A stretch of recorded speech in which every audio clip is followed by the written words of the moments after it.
My name is Alicia Monroe, and for the longest time, I believed that loyalty was the strongest foundation a person could build a life on. I was wrong. The lesson cost me almost everything. 6 months before my wedding, life seemed perfect from the outside. I was 32 years old, owner of a growing interior design firm in Atlanta, and engaged to Marcus Reed, a successful real estate developer, whose face appeared regularly in local business magazines. People constantly told us we looked like the perfect couple. The truth was more complicated. Marcus and I had been together for 7 years. 7 years of sacrifices. 7 years of compromises. 7 years of believing we were building a future together. I had supported him long before the expensive suits, luxury cars, and exclusive business events. Back when he was struggling to secure financing for his first project, I was the one helping him review contracts late at night. When investors rejected him repeatedly, I was the one encouraging him not to quit. When money became tight, I quietly paid bills without making him feel embarrassed. I never kept score. Love wasn't supposed to be a transaction. At least that's what I believed. The wedding itself was becoming one of the largest social events our families had ever hosted. My mother, Evelyn Monroe, was obsessed with every detail. The flowers must be perfect, she kept saying. The guest list must be perfect. The venue must be perfect. Everything had to be perfect. Meanwhile, my younger sister Vanessa seemed unusually interested in the planning process. At first, I appreciated her help. She accompanied me to dress fittings. She attended cake tastings. She reviewed invitations. She even volunteered to coordinate with several vendors. "You're lucky to have me," she joked one afternoon. We were sitting at a cafe reviewing floral arrangements. I laughed. "I know," she smiled. But there was something strange behind that smile. Something I couldn't quite identify. At the time, I ignored it. Looking back, I should have paid attention. Vanessa had always been competitive. Growing up, she hated standing in anyone's shadow. If I earned an award in school, she wanted to. If I received praise, she needed more. If someone complimented me, she found a way to redirect attention toward herself. As adults, the rivalry appeared less obvious. Also, I thought, one evening I arrived unexpectedly at Marcus's downtown office. I wanted to surprise him with dinner. His assistant smiled nervously when I entered. "Mr. Reed isn't here." "Really?" "He left about 30 minutes ago." That wasn't unusual. Business meetings happened all the time. But something felt off. I called Marcus. No answer. I sent a text. No response. Hours passed. Still nothing. Near midnight, my phone finally buzzed. "Sorry, babe. Investor dinner ran late. Love you." I stared at the message. Something felt wrong. But I convinced myself I was overthinking. Successful relationships required trust. At least that's what everyone said. Over the following weeks, Marcus became increasingly distant. Not dramatically. Not enough to trigger immediate suspicion. Just small changes. Subtle changes. Dangerous changes. His phone was always face down. He stepped outside to take calls. He cancelled date nights. He became distracted during conversations. Sometimes he looked at me without really seeing me, as if his mind were somewhere else entirely. One night, while lying in bed beside him, I asked the question that had been bothering me. "Are you happy?" Marcus looked surprised. "Of course." "You seem different." He laughed. Wedding stress? I wanted to believe him. So I did. Because love often convinces us to ignore what logic is desperately trying to reveal. A few days later, my friend Jasmine invited me to lunch. The moment I sat down, I noticed her expression. She looked uncomfortable, concerned, almost guilty. "What is it?" I asked. She hesitated. "I might be wrong." "About what?" She took a deep breath. "I saw Marcus." My stomach tightened. Okay. He wasn't alone. The restaurant suddenly felt smaller, louder, hotter. My heartbeat accelerated. "Who was he with?" Jasmine looked away. When she finally spoke, her voice was barely audible. "Vanessa." I laughed immediately, a nervous laugh, an automatic laugh. "That's impossible." "I know how it sounds. They probably had wedding business." Jasmine didn't answer. That silence terrified me more than words ever could.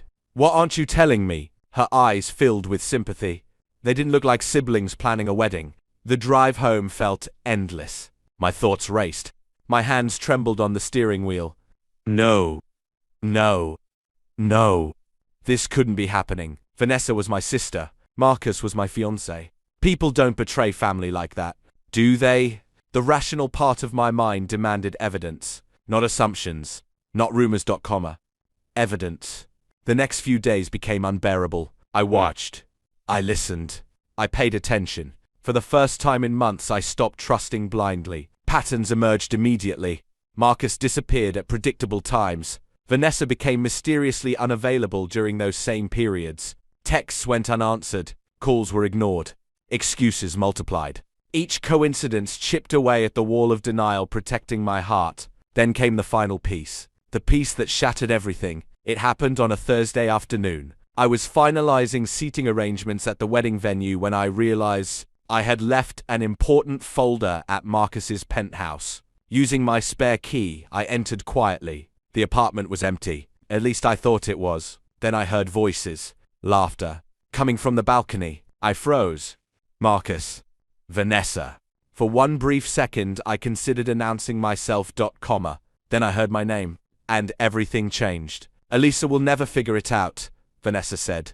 Both of them laughed. My entire body went cold. I moved closer. Every instinct screamed at me to stop listening. But I couldn't. I needed the truth. No matter how painful. The wedding is only 3 weeks away, Marcus said. That's why it's perfect. Perfect. My heart pounded violently. Vanessa laughed again. I still can't believe she trusts us this much, Marcus answered with a chuckle. She's always trusted everyone. The cruelty in his voice stunned me.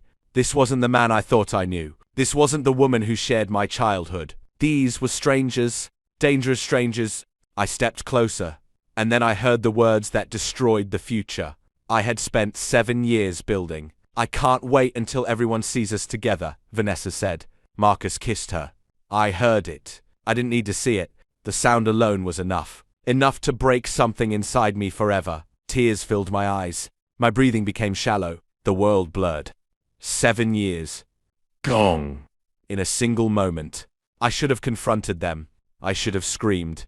I should have demanded answers. Instead, I quietly backed away. Because something inside me suddenly understood a painful truth. People who betray you have usually been betraying you long before you discover it. I left the penthouse unnoticed. I sat inside my car for nearly an hour. Crying. Thinking. Remembering. Every sacrifice. Every promise. Every lie. The wedding was now only weeks away. My fiancé was in love with my sister, and neither of them had any idea that I finally knew the truth. What they didn't realize was that the wedding day they had carefully planned for their victory was about to become something none of us would ever forget. I barely slept during the next 3 weeks. Every morning, I woke up hoping the nightmare had somehow been a misunderstanding. Every morning, reality returned. Marcus and Vanessa continued pretending nothing had happened. They smiled. They lied. They acted as though they were innocent. And I played my role perfectly. I smiled back. I attended meetings. I discussed wedding details.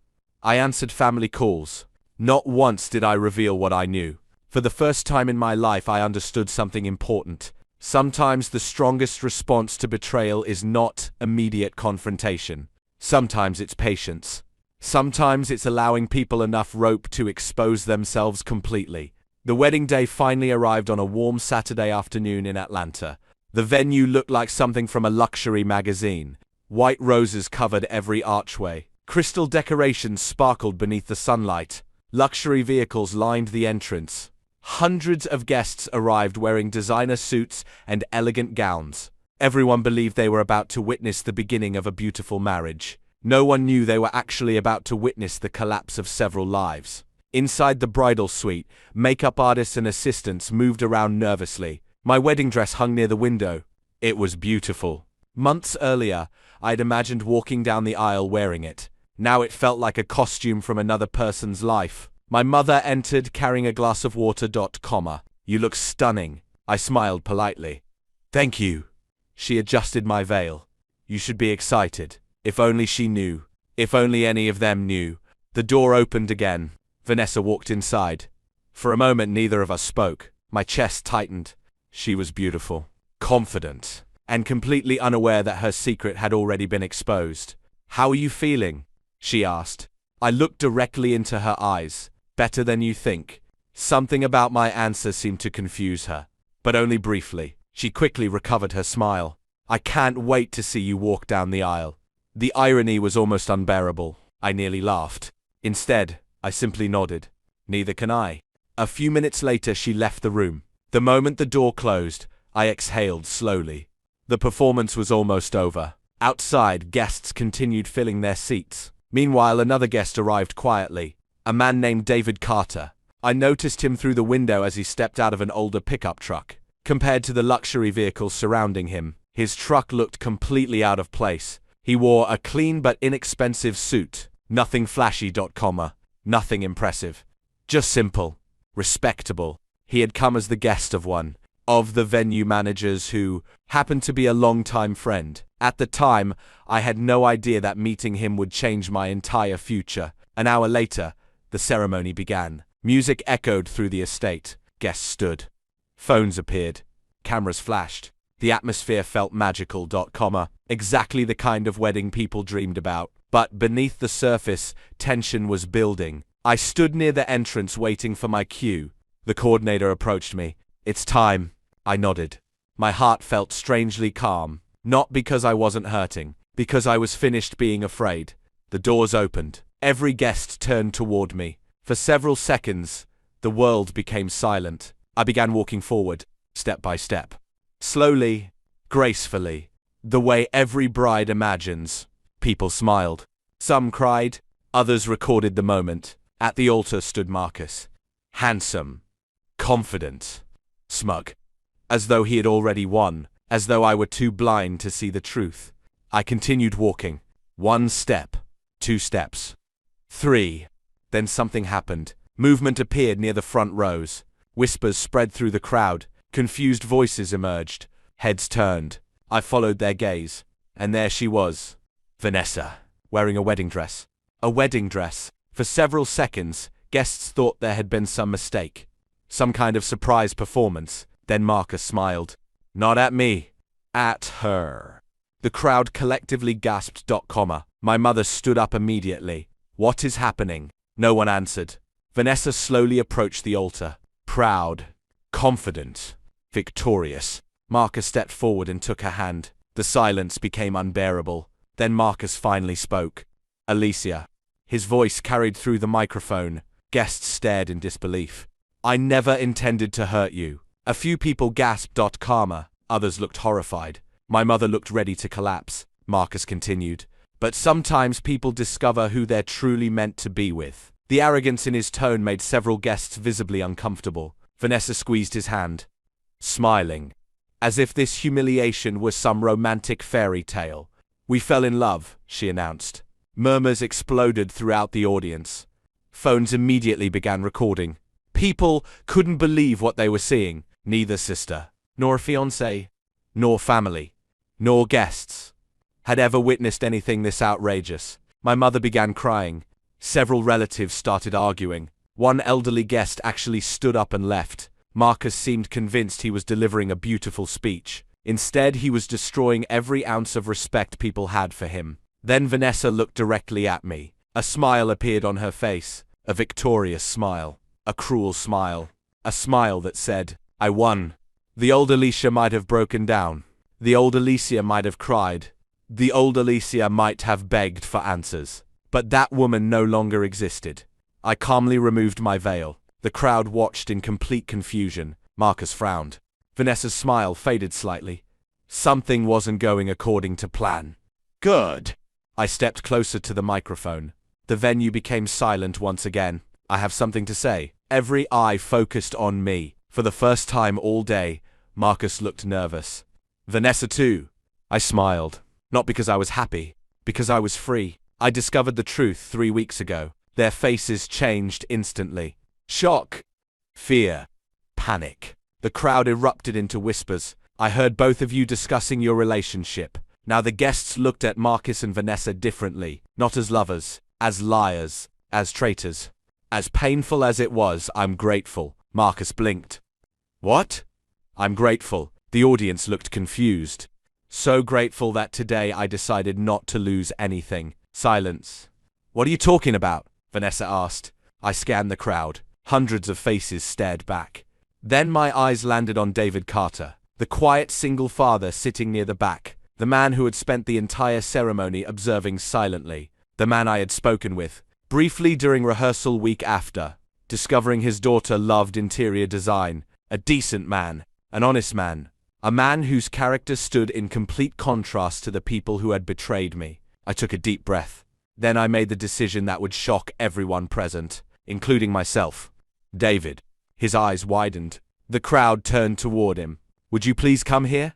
The entire venue fell silent, and for the first time all afternoon, Marcus and Vanessa no longer looked victorious. They looked terrified. The entire venue was silent. Hundreds of guests turned toward David Carter. He remained seated for several seconds, clearly stunned. Even I couldn't believe the words that had just come out of my mouth. This hadn't been part of any plan. I simply knew one thing. I refused to let Marcus and Vanessa define how my story ended. David slowly stood. Are you sure? He asked. His voice wasn't dramatic, It wasn't heroic. It was sincere. That alone separated him from everyone standing at the altar. I nodded. More sure than I've been about anything all day. The crowd erupted into whispers. Marcus looked furious. Vanessa looked completely confused. My mother stared at me as if she had forgotten how to breathe. David walked toward the front. Every step seemed to make Marcus more uncomfortable. When David finally reached me, he lowered his voice. Alicia, you don't have to do this because you're hurting. I looked directly at him. That's exactly why I'm doing it. For the first time all day, I felt calm. Not because the pain had disappeared, because I had stopped allowing betrayal to control me. David studied my face carefully. Then he smiled slightly. A warm smile. A genuine smile. The kind that asks for nothing in return. If we do this, he said quietly, it will be with honesty. I nodded. Honesty sounds pretty good right now. Several guests laughed softly. The tension eased slightly. Meanwhile, Marcus stepped forward. This is ridiculous. No one paid attention to him. That seemed to irritate him even more. You can't just marry a stranger. David finally turned toward him. No, he replied calmly. You can't spend years lying to someone and expect respect afterward. The crowd immediately reacted. Several people even applauded. Marcus's face darkened. For perhaps the first time in his life, he realized he was losing control of the room. Vanessa crossed her arms. You think this makes you look strong? I looked at her. No. She frowned. Then why are you doing it? I took a slow breath. Because strength isn't pretending betrayal didn't happen. The venue became quiet again. Strength is choosing who you become after it happens. Even Vanessa had no response. Karma. A local pastor who had been hired for the original ceremony stepped forward. He looked bewildered. I honestly don't know what's happening anymore. Laughter spread through the audience. Even my mother managed a small smile through her tears. The pastor looked at David. Son, are you willing to stand here beside this woman? David glanced at me. Then he answered. Yes. The response was simple. No speech. No performance. Just honesty. The pastor turned toward me. And are you willing to stand beside this man? I looked at David, not Marcus, not Vanessa, not the crowd. Just David, the only person standing there without selfish motives. Yes. The guests erupted into applause. Marcus looked like he might explode. Vanessa seemed unable to process what was happening. For the first time all day, they were no longer the center of attention. The ceremony itself was brief, unexpected, imperfect, and somehow more genuine than the wedding originally planned. When it ended, people stood cheering, not because they understood everything, but because they recognized courage when they saw it.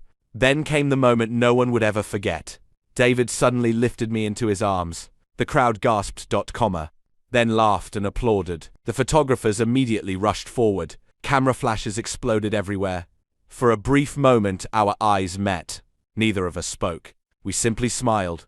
And somehow that felt enough. As David carried me down the aisle, I noticed Marcus and Vanessa standing beside a luxury convertible near the entrance.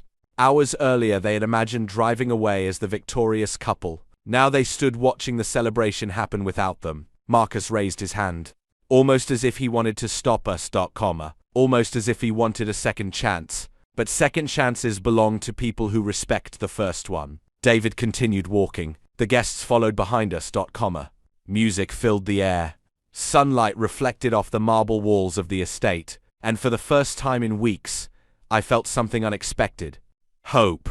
I had no idea what the future would look like. I didn't know whether this strange decision would become a blessing or a disaster. What I did know was this: the man carrying me away from that wedding wasn't pretending to be someone he wasn't. And after everything I had been through, honesty felt more valuable than any luxury car, designer suit, or perfect wedding ever could. What none of the guests knew was that David Carter's story was far more complicated than it appeared. Everyone saw a struggling single father. Everyone saw an old pickup truck. Everyone saw an ordinary man. But over the coming months, the truth would emerge. And when it did, Marcus and Vanessa would realize they hadn't simply lost a wedding. They had underestimated a man whose greatest strength had never been his money. It had always been his character. 3 months passed after the wedding. To the surprise of nearly everyone, David and I didn't rush into some fairy tale romance. Instead, we built something far more valuable: trust. Every morning, David woke up before sunrise. He prepared breakfast for Maya before school. He packed her lunch. He helped with homework. He attended every school event. He never complained. Watching him changed me. For years I had mistaken confidence for character. Marcus had always looked successful. David actually was successful where it mattered most. One evening we sat together on the porch of the modest house he shared with Maya. The sunset painted the sky orange. Maya was playing in the yard. I smiled. "You know, most people still think you're poor." David laughed. "I'm aware. Doesn't it bother you?" He shook his head. "People have the right to their opinions, even when they're wrong." He smiled. "Especially when they're wrong." That answer stayed with me, because David never seemed interested in proving anything. He simply lived according to his values. A week later, I finally learned part of the truth. It happened by accident. I was organizing paperwork in his home office when I discovered several financial reports. At first, I assumed they belonged to one of his clients. Then I noticed his name: David Carter, managing partner. I frowned. The numbers didn't make sense. Several properties, multiple commercial buildings, investment accounts. Business ownership documents, millions of dollars in assets. I stared at the papers, certain I was misunderstanding something. When David entered the room, I held up one of the folders. "What exactly is this?" He immediately realized what I had found. For several seconds he remained silent. Then he sighed. I was hoping to explain later. I blinked. "Explain what?" He sat down across from me. "The truth." The conversation that followed changed everything. Years earlier, after losing his wife to illness, David had focused entirely on raising Maya. While working long hours, he quietly invested every extra dollar he could save. He purchased small rental properties, then another, and another. Over time, those investments grew. He partnered with experienced business owners, reinvested profits, avoided unnecessary debt, ignored pressure to show off his wealth. While other people chased appearances, David built stability, patiently, quietly, for years. "Why keep it secret?" I asked. David shrugged. "Because money attracts the wrong kind of attention." I couldn't argue with that. After everything I had experienced, I understood exactly what he meant. Meanwhile, Marcus's life was heading in the opposite direction. The image he had worked so hard to maintain was beginning to crack. His latest development project had gone massively over budget. Investors were asking questions. Loans were coming due, and Vanessa's expensive lifestyle wasn't helping. One afternoon, news spread through Atlanta's business community. Marcus's company was facing serious financial difficulties. The story appeared in several local publications. People began talking, speculating, wondering how someone who looked so successful could be struggling behind the scenes. The answer was simple. Marcus spent years chasing status. David spent years building value. Those two paths often look similar at first. Eventually they become very different. A month later, David and I attended a charity fundraiser. The ballroom was filled with executives, investors, and community leaders. As we entered, several people immediately approached David. Their reactions shocked me. "David, good to see you." We've been trying to reach you about the partnership. Congratulations on the latest acquisition. I watched the conversations unfold. These weren't casual acquaintances. These were influential business leaders. People who genuinely respected him, not because of his money, because of his reputation, integrity, reliability, wisdom. Everything Marcus had sacrificed in pursuit of appearances. Then something unexpected happened. Across the ballroom stood Marcus and Vanessa. The moment they saw David speaking with some of the city's most powerful investors, their expressions changed. Confusion, then disbelief, then panic. Vanessa whispered something to Marcus. Marcus immediately looked away, as though refusing to accept reality. For months they had mocked the man they believed was a struggling single father. Now they were watching influential executives seek his advice, watching investors treat him like an equal, watching doors open for him effortlessly, not because he demanded attention, because he had earned respect. As the evening continued, David squeezed my hand gently. You okay? I smiled. More than okay. For the first time since the wedding, I felt truly grateful. Not for the betrayal, not for the pain, but for the lesson hidden inside it. Sometimes losing the wrong people creates space for the right ones. And Marcus and Vanessa were about to learn that lesson the hard way, because the biggest revelation about David Carter had not yet been revealed. 6 months after the wedding, everything finally came full circle. Not because David wanted revenge, not because I wanted revenge, but because reality eventually catches up with everyone. The choices we make today become the life we live tomorrow. And Marcus and Vanessa were about to discover exactly how true that was. One Monday morning, Atlanta's business community woke up to major news. Marcus Reed Development Group had officially entered financial restructuring. Several projects had stalled. Multiple investors had withdrawn support. Lenders were demanding answers. The company that Marcus had spent years using to impress people was collapsing under the weight of poor decisions. The story spread quickly. By lunchtime, everyone was talking about it, including Vanessa. According to mutual friends, the stress inside their relationship had become unbearable. The glamorous social media posts had stopped. The luxury vacations had disappeared. Arguments became frequent. The fantasy they had built their relationship upon was falling apart. Because relationships built on deception rarely survive hardship. Meanwhile, life in our home felt entirely different. Peaceful. Stable. Real.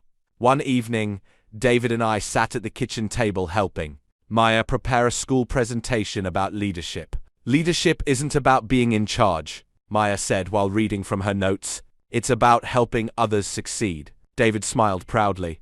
That's a good lesson. I laughed. Sounds like someone taught it to you. Maya pointed at her father. He did. David shook his head.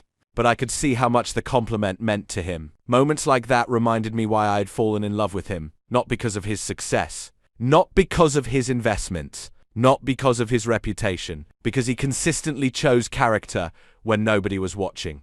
A few weeks later, an unexpected phone call arrived. It was Marcus. The first time he had contacted me since the wedding. I stared at the screen for several seconds. Then I answered. Hello? Silence. Then his voice. Alicia. I immediately noticed how different he sounded. Gone was the confidence. Gone was the arrogance. Gone was the certainty. What do you want, Marcus? Another pause. I owe you an apology. I didn't respond. For years I had imagined hearing those words. Now they felt strangely unimportant. I was selfish, he continued. I hurt you. Yes. I thought I was chasing happiness. I looked out the window. The sun was setting over the yard where Maya was playing. David was helping her practice softball. They were laughing together. A simple moment.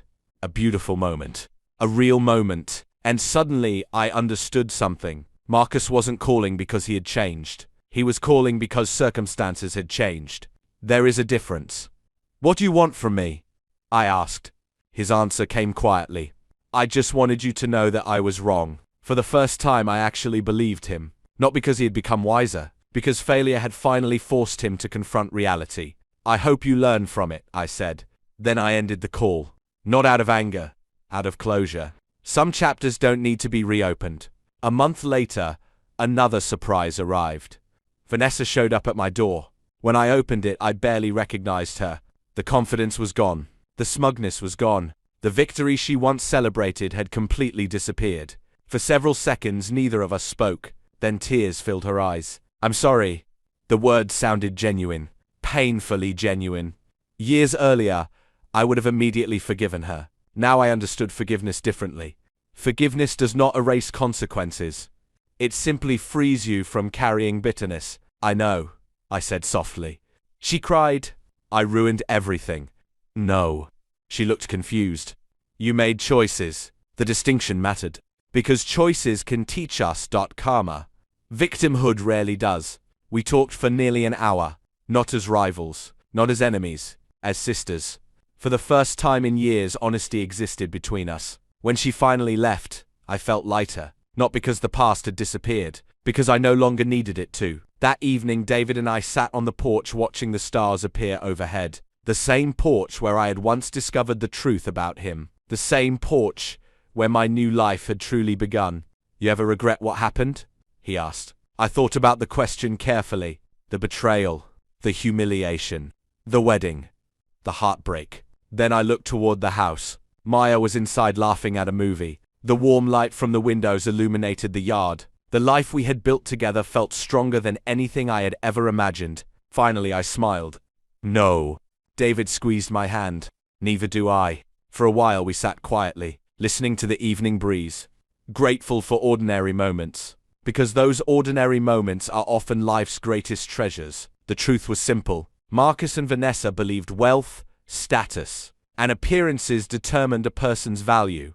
They judged David by an old pickup truck, by a modest house, by the fact that he was a single father. They never bothered to learn who he truly was. But life's greatest mistake is assuming someone's circumstances reveal their worth. Character reveals worth.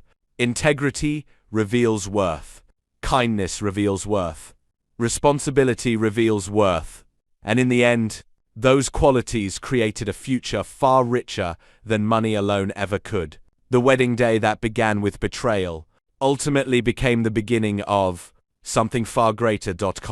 Not revenge, not victory, not humiliation. Love, growth, family, and a lesson I would carry for the rest of my life. The people who judge your value by what you have often failed to recognize the person you are. And sooner or later, character will always outperform appearances. Before you go, let's reflect on the lessons from this story. This story isn't really about money, luxury homes, or hidden success. It's about the danger of judging people by appearances. Marcus and Vanessa believed that status, wealth, and public image were the most important things in life. Because of that belief, they overlooked qualities that truly build lasting success: integrity, discipline, responsibility, and loyalty. David's journey teaches an important financial lesson. Real wealth is often built quietly through patience, smart decisions, consistent investing, and long-term thinking rather than trying to impress others. Alicia's journey teaches an emotional lesson. Betrayal can be painful, but it does not have to define your future. Sometimes the most powerful response to being hurt is not revenge, but personal growth and wise decision-making.